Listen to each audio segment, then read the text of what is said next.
வாங்க நாங்க gift கொடுத்தாச்சு உனக்கு தரேன் சரி அது என்ன gift பார்க்க வச்சு உங்க அப்பா என்ன வாங்கியிருக்காங்க 3வது பர்த்டே இதெல்லாம் 3 gift இங்க 2 தான் தருவோம்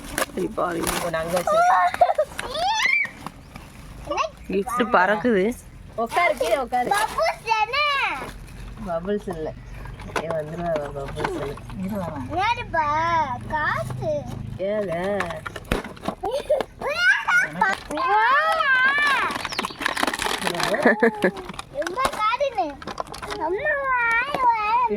காரு பத்தியா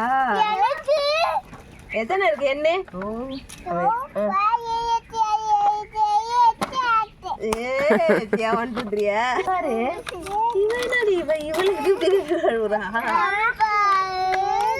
தம்பி நல்லா இருக்கா கிஃப்ட்